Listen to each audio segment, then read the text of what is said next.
In the question, it is given that wavelength of a moving electron depends on mass of electron, velocity at which it is moving, and Planck's constant. So, from the given condition, we can write that wavelength lambda is directly proportional to mvh. It may be directly or indirectly, it depends upon the powers of mass, velocity, and Planck's constant.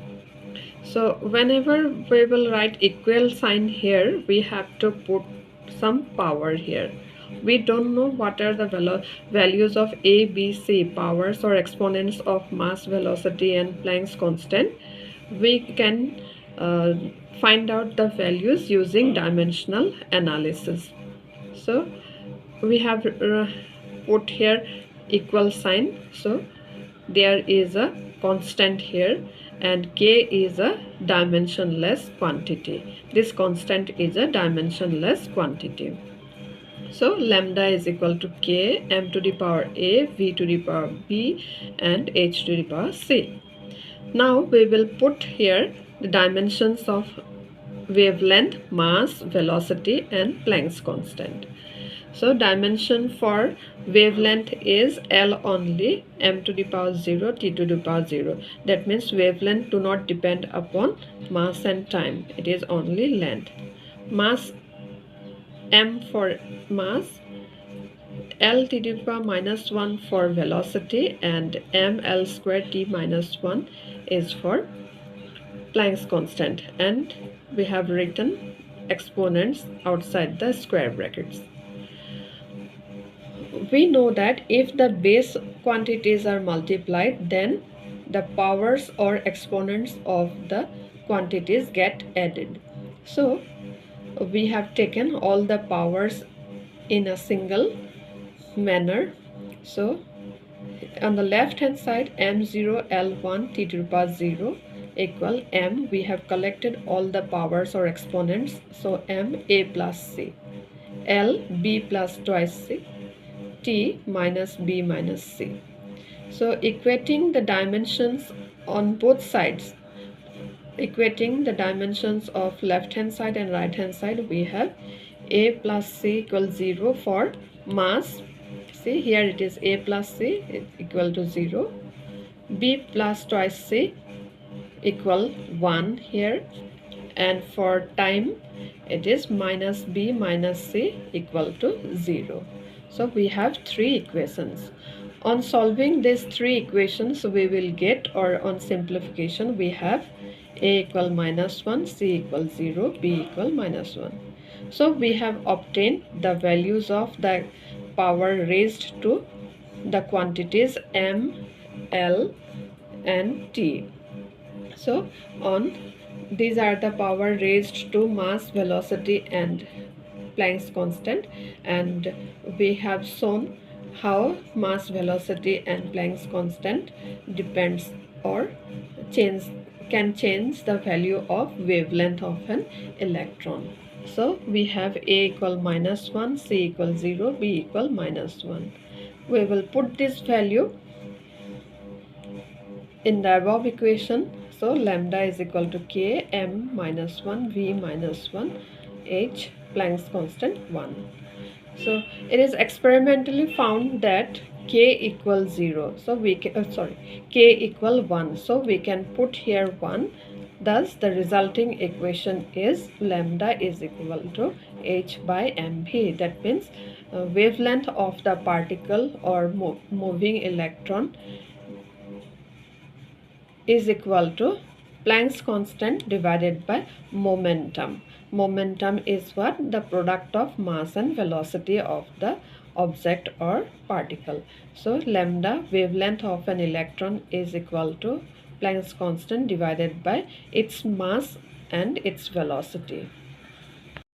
In this way, we can derive any physical relationships between the physical quantities, such as time period of a simple pendulum, velocity of sound in a gas medium, etc., etc. Dimensional equations also help us in converting a physical quantity from one system of units to another. For example, from Celsius unit, that means the question or physical quantity given in Celsius unit, we have to convert it into SI units.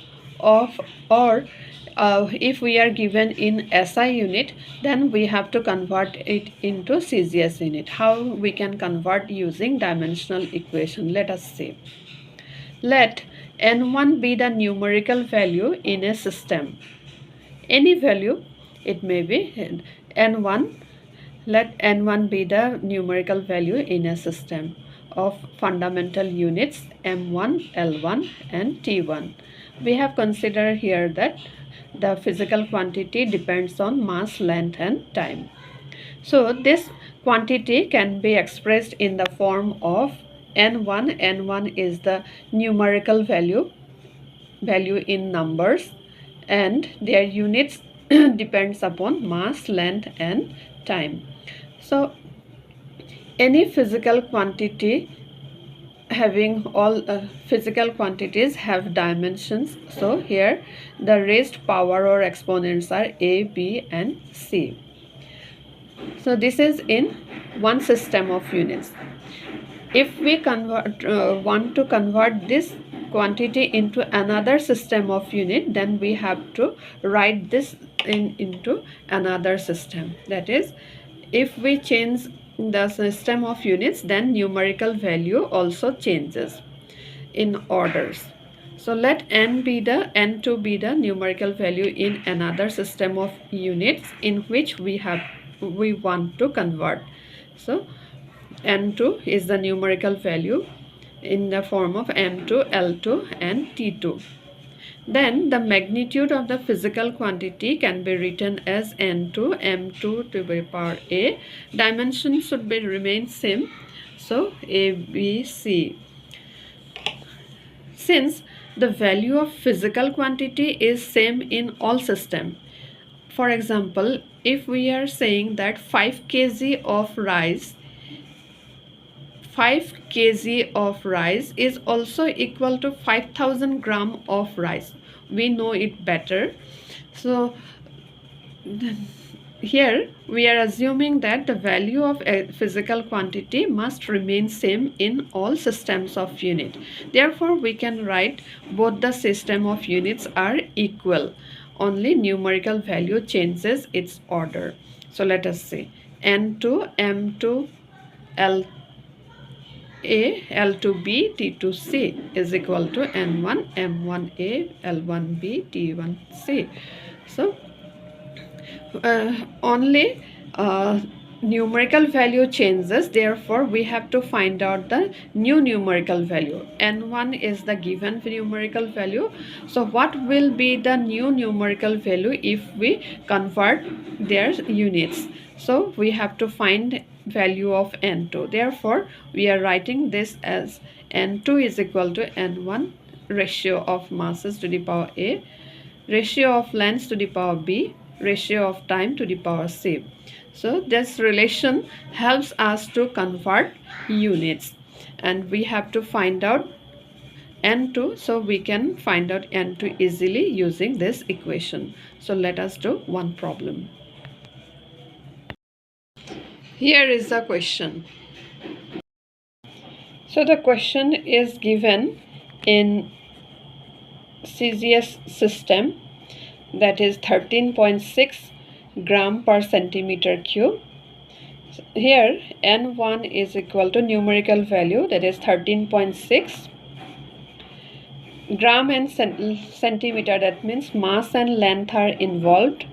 So m1 is equal to, we are writing 1 gram, l1 is equal to 1 centimeter and T1 is equal to 1 second. We have to convert it into SI unit. It is kg per meter cube. Kg and meter are in SI system. So we are writing here SI system. So we have to first find out what is the value of N2. Mass in SI unit is 1 kg. Length in SI unit is 1 meter. And time is same, 1 second.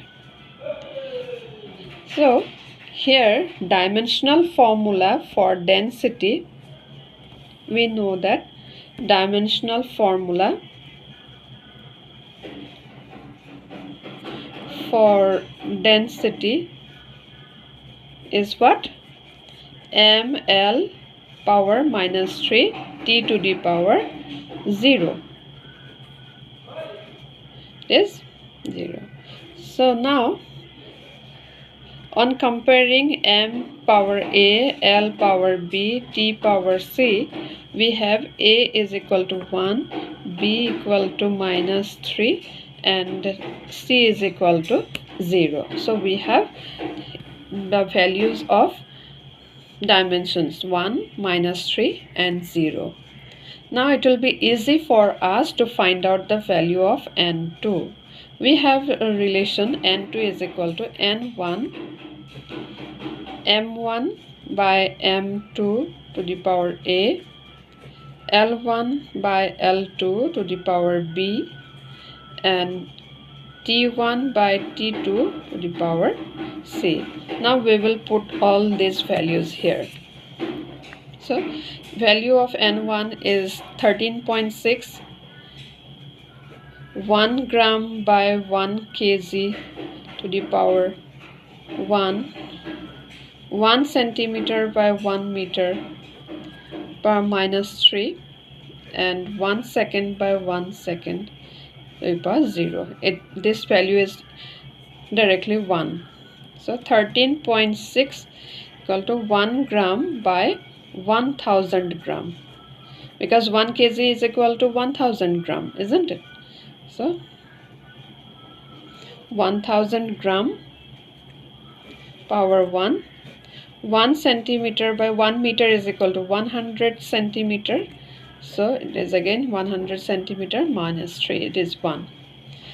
Now we have value of this.